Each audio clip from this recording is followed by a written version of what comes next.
Welcome to Tucker Carlson tonight. At the core of any political campaign is the message, what it's about.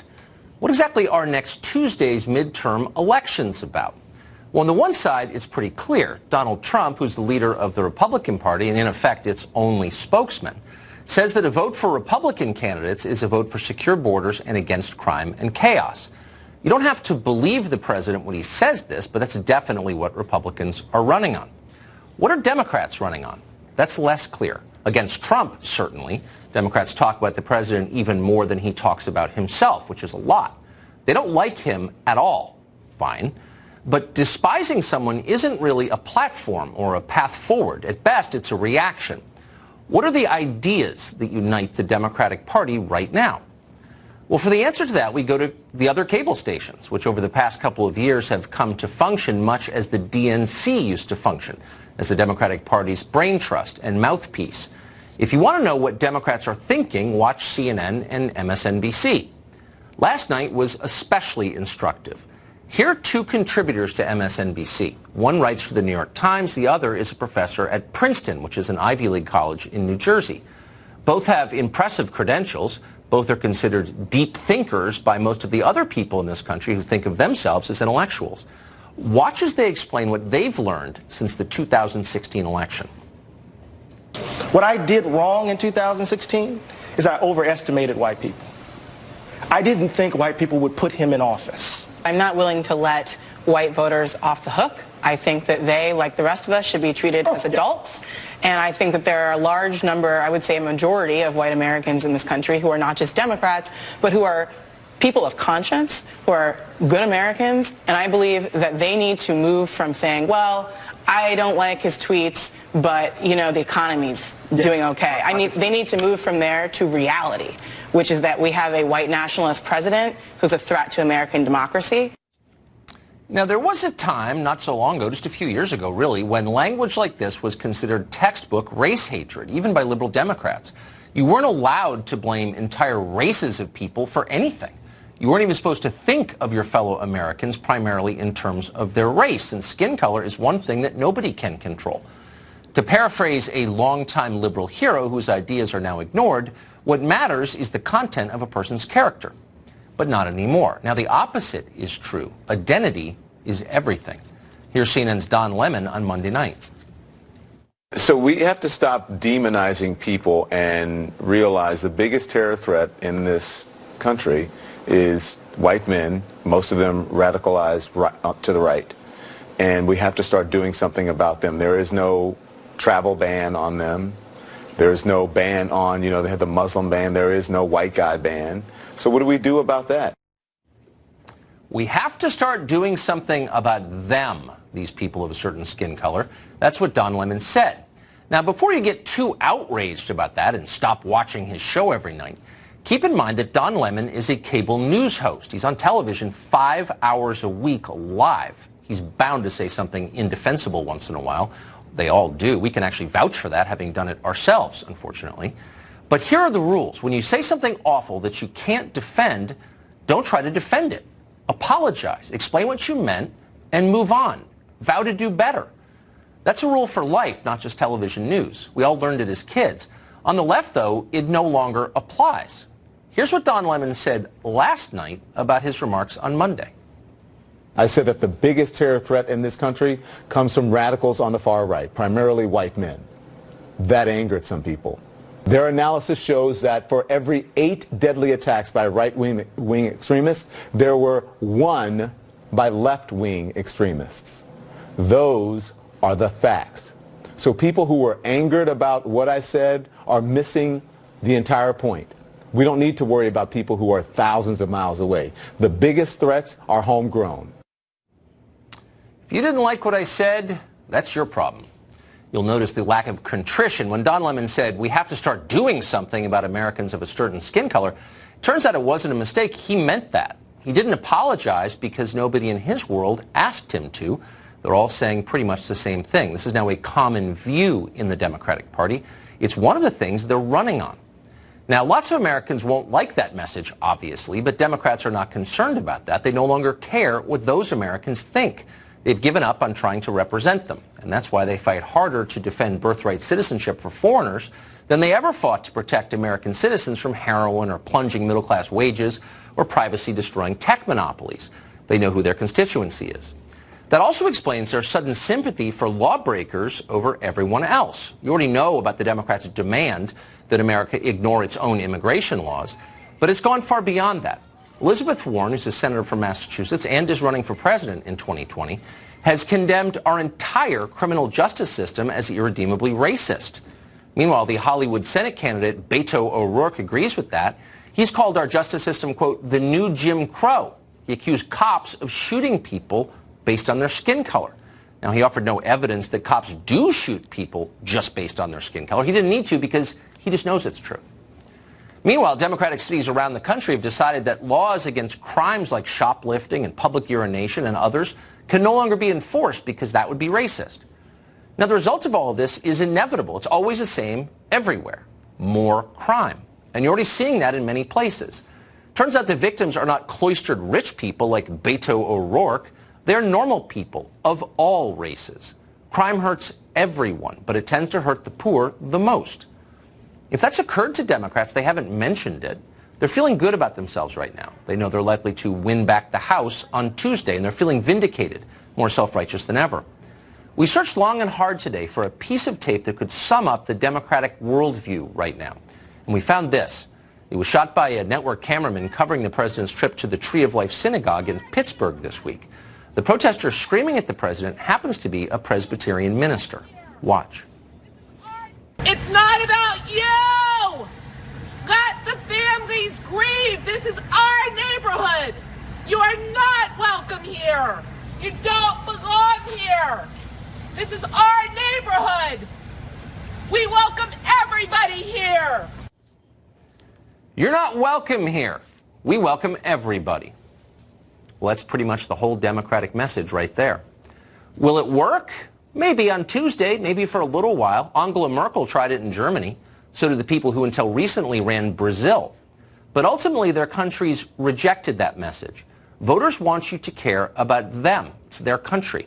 And they'll know it if you don't care about them. And in the end, they will punish you for that. They always do. Author and columnist Mark Steyn joins us tonight. You are not welcome here. We welcome everybody. It's almost like a haiku. And yet it does kind of explain the worldview. Yes, and they're not aware of the contradiction. You said that these guys despise Trump, and that's true. But what they don't seem to realize is that despising Trump elides very quickly into despising tens of millions of your fellow Americans. Exactly. And I think people understand that that actually isn't the kind of country they want to move into.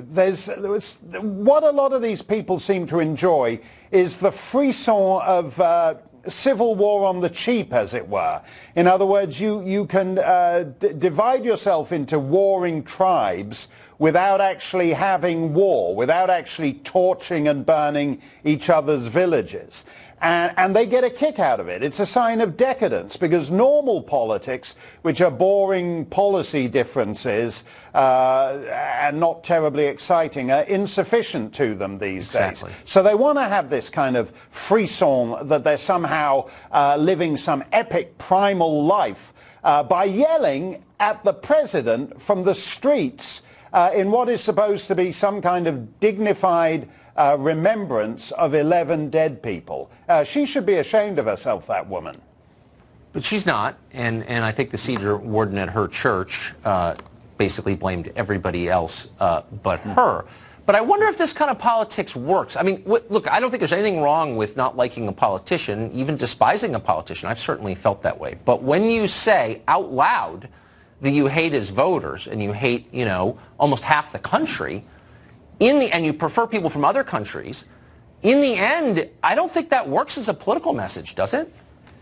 No, I think that's how Trump became president, because there were tens of millions of just ordinary people who would switch on the TV during 2015 and they would see people not talking about anything that matters to them. Democrats were talking about fashionable niche constituencies that ordinary, boring white people in towns where the mills and factories had closed had barely heard of. And they couldn't understand why barely detectable demographics, like fine with gays, fine with transgenders, then we get to intersexuals.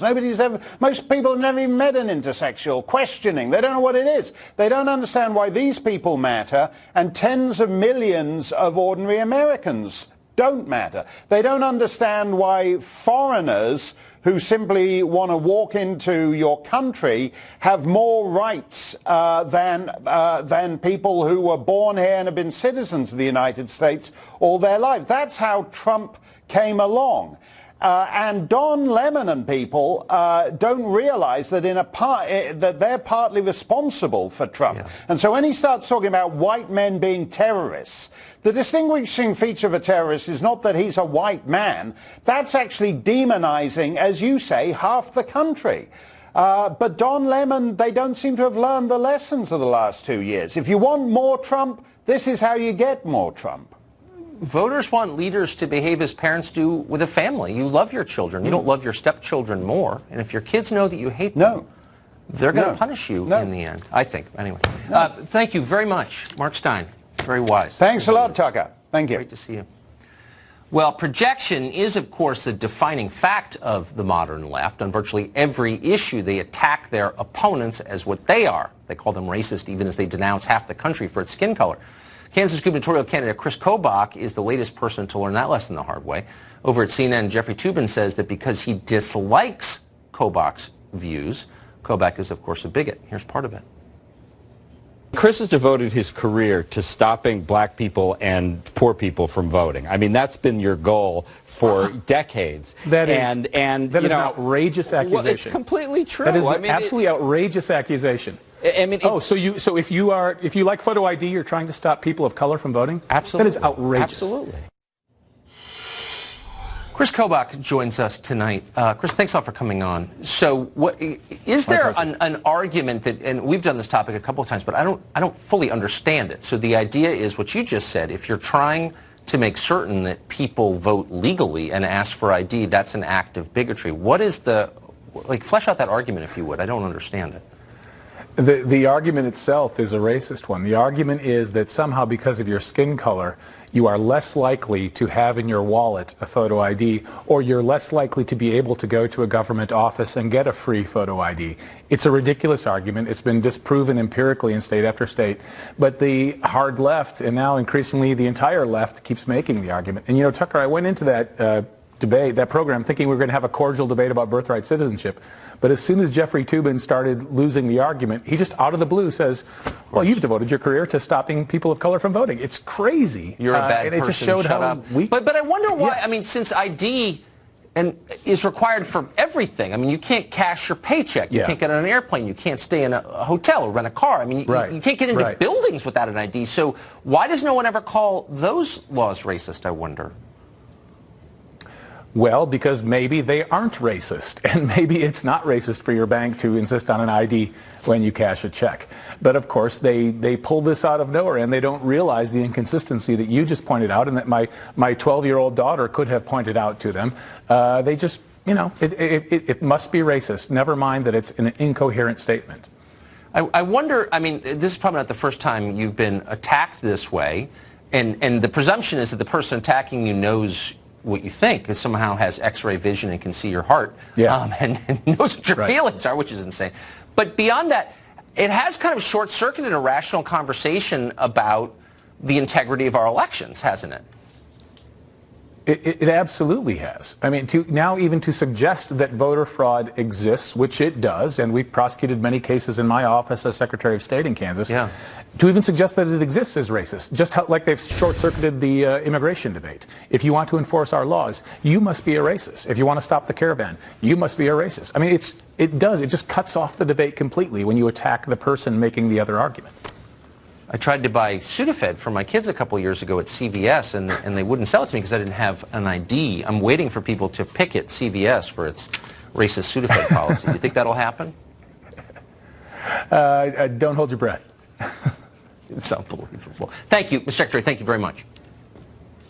My pleasure. Well, Democrats in North Dakota are trying to save incumbent Senator Heidi Heitkamp by telling hunters not to vote. Good luck with that. We've got details in that and the other big political stories as the midterms approach us after the break.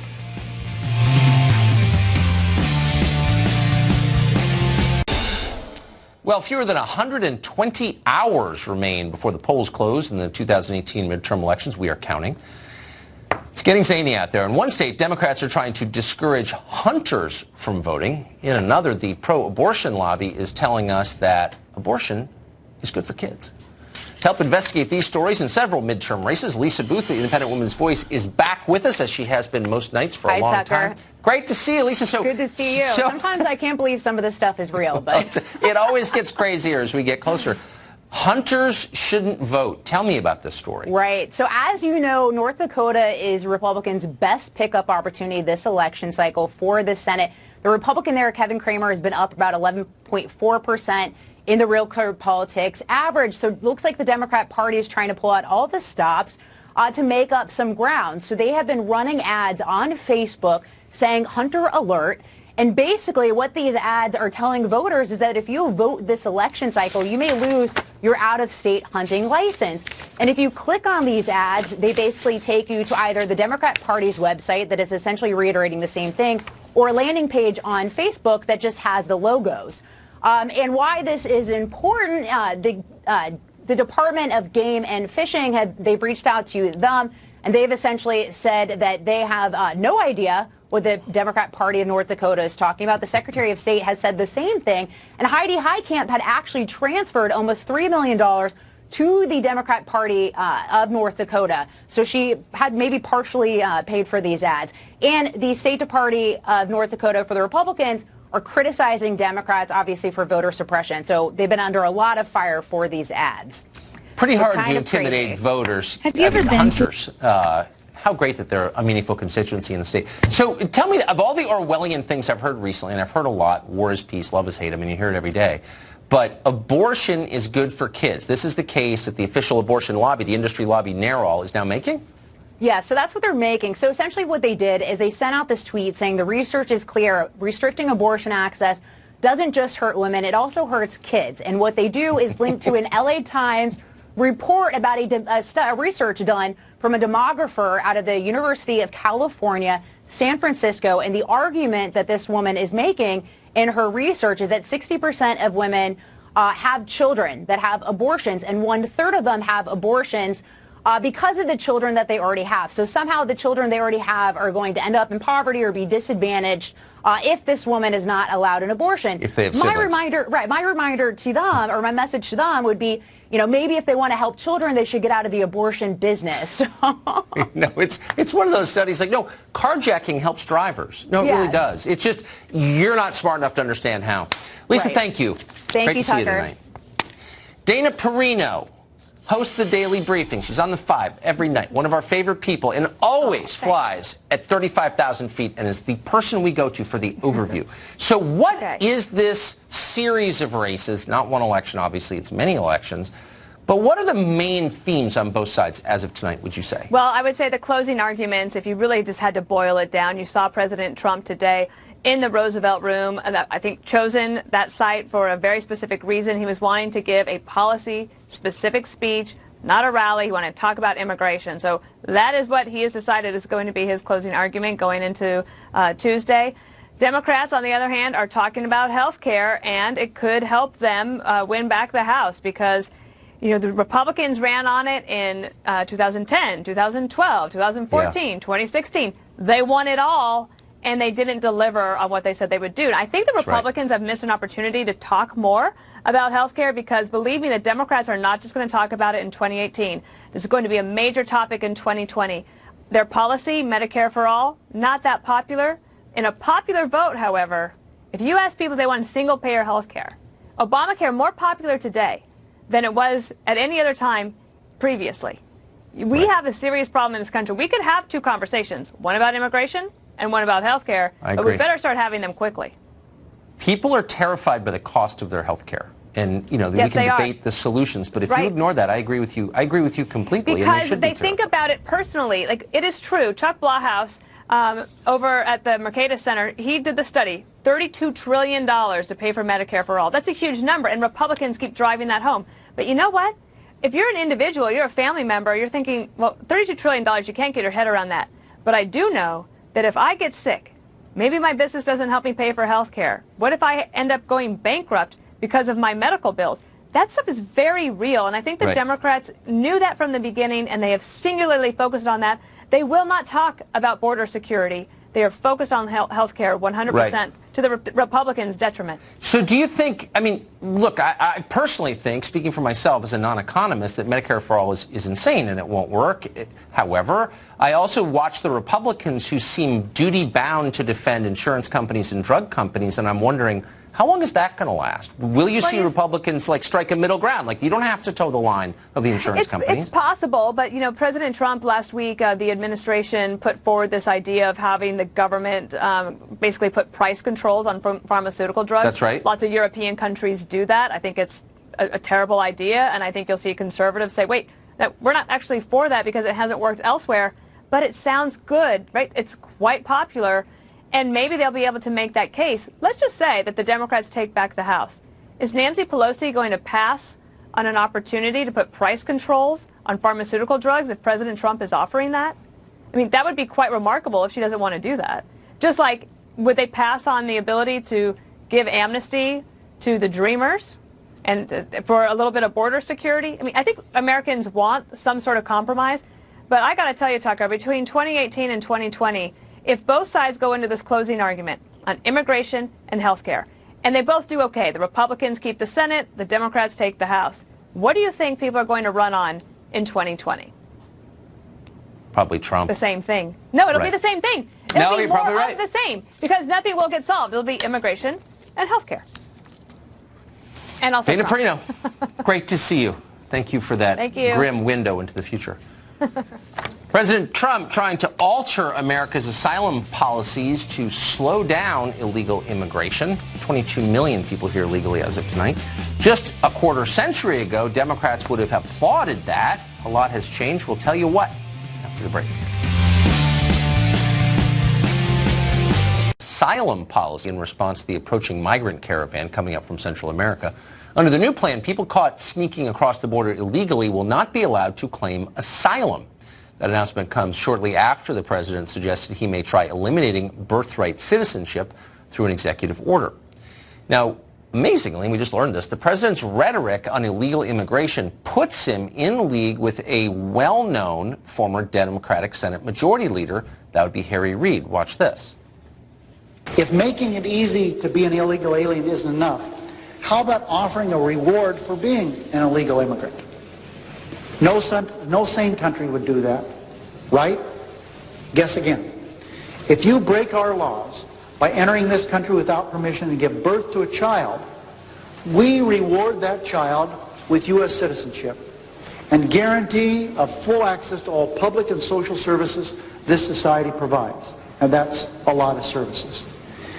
Is it any wonder that 2/3 of the babies born at taxpayer expense at county-run hospitals in Los Angeles are born to illegal alien mothers?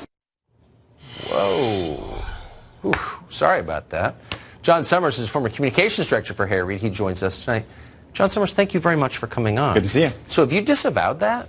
Well, Senator Reid certainly has. I mean, that was something back in 1993. In 1999, he came out and said, you know what, that was the wrong policy position to take, and I apologize for that, and he did that again in 2006. 1999, also coincidentally, the second time Donald Trump changed his voter registration, this time leaving the Republican Party and becoming an independent. I mean, Trump was a Democrat, of course. I mean, I'm not high. The point being that people can change and people can grow. Right. Well, look, I agree. I've changed my mind on a million different things. But this is really a moral issue. I mean, I watch television, so I know this isn't a policy difference. That's a white supremacist position he was just articulating. So that means that he was immoral, and therefore not allowed to meaningfully participate in public life. And yet he became the top Democrat in the Senate. How? He, as I said, a few years later, disavowed that statement, said it was the wrong policy position to have. He reiterated that again in 2006. Did other Democrats know that he had used the term illegal alien, said that birthright citizenship was wrong, they were scamming our system? I mean, what did they think of that? Did they whisper about it in the cloakroom? I wasn't there in 1993. Well, so but when you worked for him, did tell people say, do you know that the boss used the term illegal alien? Like he's obviously a bigot? Well, and a lot of people did at that time. That doesn't necessarily make it right, but that was a term that a lot of people used at the time. The more important thing is that he took the right positions and actually worked with Democrats and Republicans to actually try and pass comprehensive immigration But what changed? 5 years ago, we were actually able to do it, and the House decided to say no. I wouldn't say it's comprehensive immigration. And that bill even had $46 billion in it for border security. Fake, and that's why there are 22 million illegals living in our country right now. So the whole thing is fake. I think the estimate is actually 12 million, but either way, no, the estimate was revised by academics from Yale and MIT 3 weeks ago. From the Trump administration, it's 12 million. Yeah, I'm just saying the most accurate estimate that we know of, the most modern, is about 22 or more. But here's the point.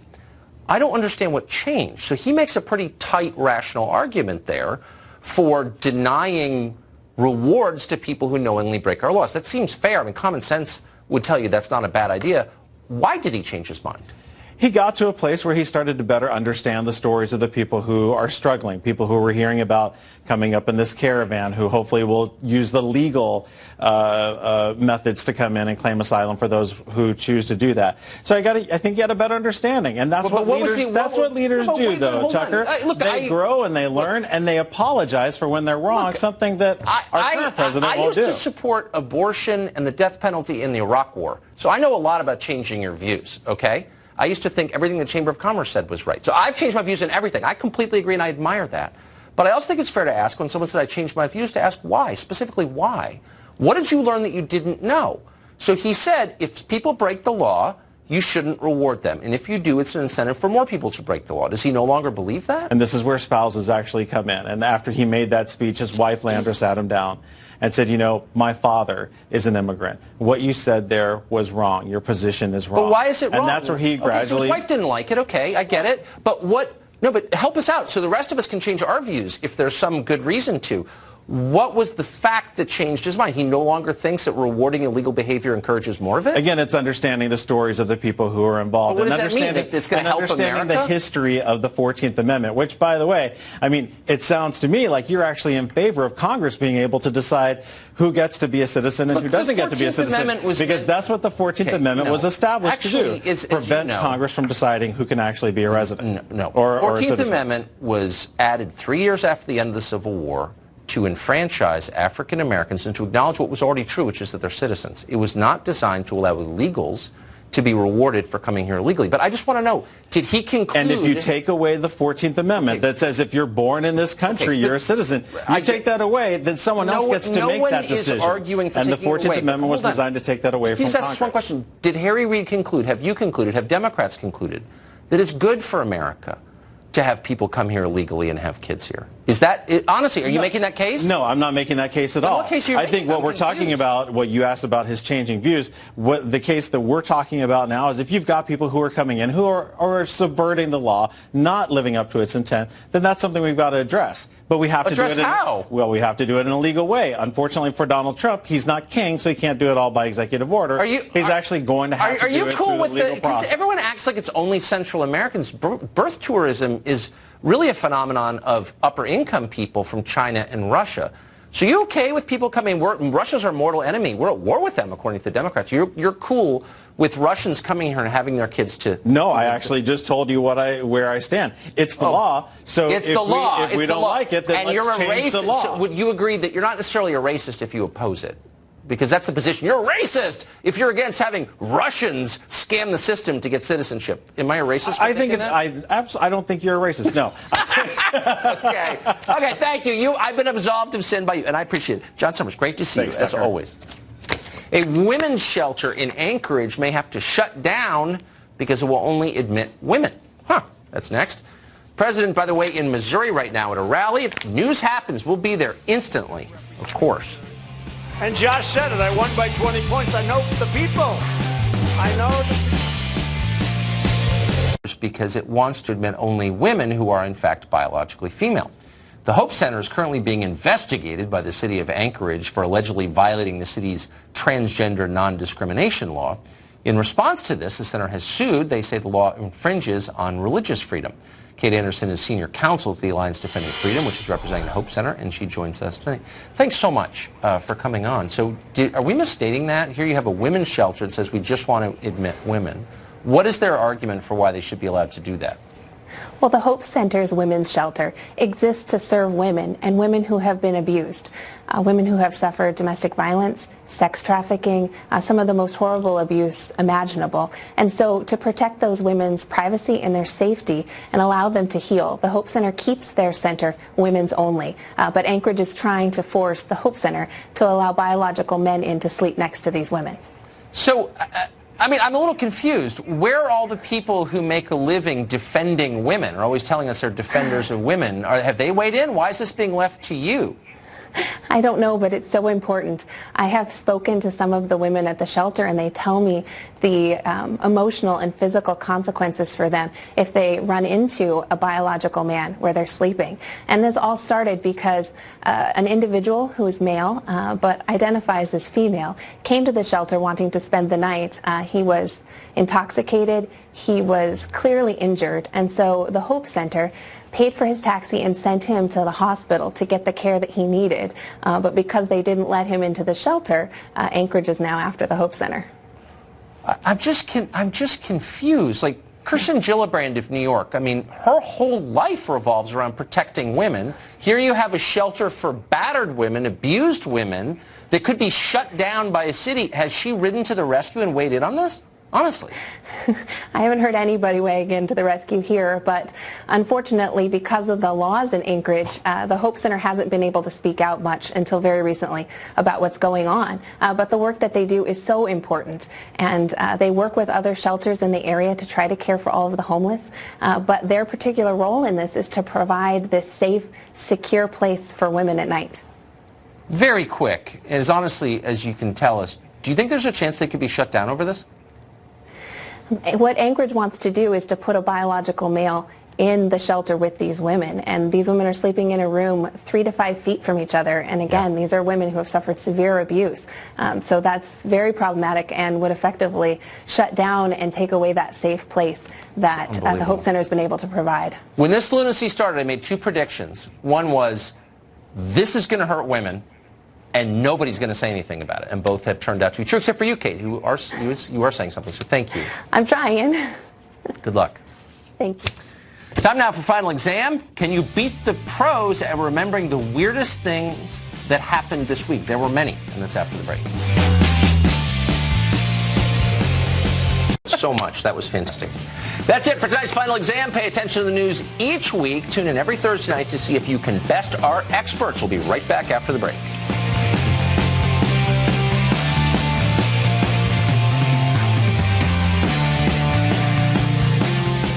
And now for the happiest moment of the week. It's time for Final Exam, where we quiz the news professionals to see if they've been paying attention at work. This week's contestants, 2 of our top correspondents here at Fox, Chief National Correspondent Ed Henry and Washington Correspondent Jillian Turner. Wow, this really is a battle of champions. Power-packed. Yeah, this really is real. It's unbelievable. So you know the rules, but I'm going to repeat them anyway for those at home who may not. Hands on buzzers. I ask the questions. The first one to buzz in gets to answer the question. You must wait until I finish asking the question in order to answer it, and you can answer once I acknowledge you by saying your name. Each correct answer is worth a single point. Each incorrect answer detracts a point from your total. Best of 5 wins. Clear? Also, best book out right now. All right, that's it. I'm out. I quit. You're out. I quit. That was, in fact, the first question. Great Christmas gift. But you jumped right to it. No, we have a real question. That was a rhetorical one. Question 1. Everything in America is now political. We know this. That's why we have this show. A new resistance theme frozen dessert is being sold by which Vermont company? Ed Henry. Ben & Jerry's. Ben & Jerry's. I don't believe you. To the tape we go. Ben & Jerry's has a new ice cream flavor dedicated to the resistance. And like the resistance, it contains nuts. The company says that by purchasing this glop, you'll be supporting, quote, groups who are fighting President Trump's regressive agenda. I had lunch with my friend Bob today, and he said, I bet you Ben & Jerry's is going to be a question. Bob, you were right. There, Bob was right. You're not allowed to get answers from your friends. No, you're not. You didn't have access. Especially your clairvoyant friends. Those are the most effective friends. You cheated. In a way. I feel like I should get that In a way. point. Maybe get this one. Question 2. Which billionaire hit the campaign trail for Democrat Stacey Abrams recently and told the audience she has no plans on running for office herself? Abrams. Oh, Jillian. Was it Oprah? It was, I don't know. Let's go to the tape. I did pronounce her name, though. I want to make it very clear to all the press, everybody, I'm not here because I'm making some grandstand because I'm thinking about running myself. I don't want to run, okay? I'm not trying to test any waters.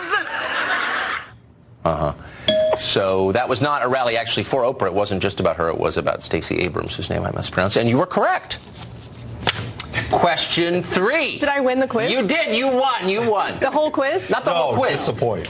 It's one up, as they say in squash. 1-1. Right. Question 3. This is a multiple choice question. The left blames the president for a lot, but this is a new one. Which Trump-despising singer says the president of the United States makes her so enraged he drives her to overeat, specifically overeat pancakes? Is that A, Barbra Streisand, B, Madonna, or C, Cher? Who eats the pancakes? Barbra Streisand. Barbra Streisand is your guess. She's the pancake eater. I found on that myself list. eating a lot, as I tweeted about. Every time this president said something that wasn't true, I just had to eat pancakes. So is that from Good Morning America? I don't know. It's from GMA. That's exactly right. I saw it on Fox and Friends. I just want to be clear to a certain colleague who was mad at me last week for saying I saw one of the questions on the 5. Yeah, we've got some I stopped territorial watching the 5. producers. Only Exactly. Fox and Friends. By the way, I would make fun of Barbra Streisand, but I gained like 30 pounds during Obama's both terms, so I actually feel for her. Okay, question 4. Twitter pundits melted down over the weekend, that's nothing new, after the president climbed the stairs to Air Force One and tossed an item to the side before getting on the airplane. What was the item the president left behind? Was it A, try again, a MAGA hat, B, a bottle of Coca-Cola, or C, an umbrella? An umbrella. Ed Henry, you think it was an umbrella? Absolutely.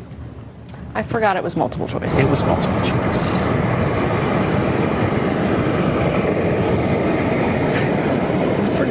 It was pretty good.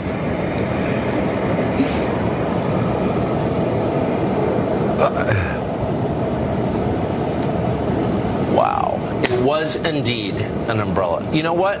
I think you're a good person anyway. It doesn't even matter the question. I think you should give me a sympathy point. I'm still... Is that 2 or 3? Okay, now the judges are saying that I screwed up and it's my fault, and I didn't say, hold on, here's let me just explain this. And look, by the way, I'm not in charge of this show. It's got my name on it, but I don't have the bottom line. They're saying because you did not indicate it was a multiple choice question, it's going to 2-2 sudden death. That's what they're saying. Oh my gosh. Okay, I'll take that because I was confused. It's totally my fault. It's So completely my fault. But look, I don't make the rules. I merely read the teleprompter. But I will lodge a protest. Just okay, later with the judges. All right, here it is. Final question, sudden death. Yesterday, Boston Red Sox celebrated their World Series win with a parade through, of course, Boston. Everything was going fine until an overzealous fan damaged the championship trophy by hurling what at the team? Ed Henry. Beer can. Beer can. Absolutely, 100%. 100% beer can. They cheered, they climbed, and per tradition, they threw beer cans. The World Series trophy took a hit. A beer can bent the medal on one of the flags. I'm going to blame the players because they're baseball players. They should be catching those beer cans. That is actually a really good point. Ed Henry, you knew it was a beer can. I'm a Yankees fan, so it was not a good week. Of course, I heard about beating this. Boston had to be a beer can. Yeah, of course, and they were very sore winners. The manager of the Red Sox was trashing the Yankees this week. So you're not a sore winner. You're a magnanimous one. Nice job. Jillian Turner, you're a great person. I still think I should have won.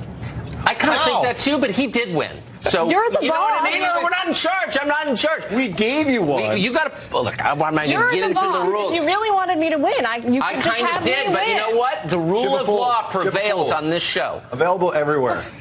It's the judges, and to you, Ed Henry, yet so much. That was fantastic. That's it for tonight's final exam. Pay attention to the news each week. Tune in every Thursday night to see if you can best our experts. We'll be right back after the break.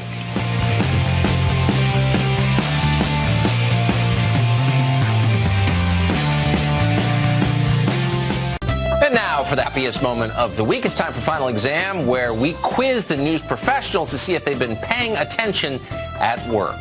This week's contestants, two of our top correspondents here at Fox, Chief National Correspondent Ed Henry and Washington Correspondent Jillian Turner. Wow, this really is a battle of champions. Power packed. Yeah, this really is real. It's unbelievable. So you know the rules, but I'm going to repeat them anyway for those at home who may not.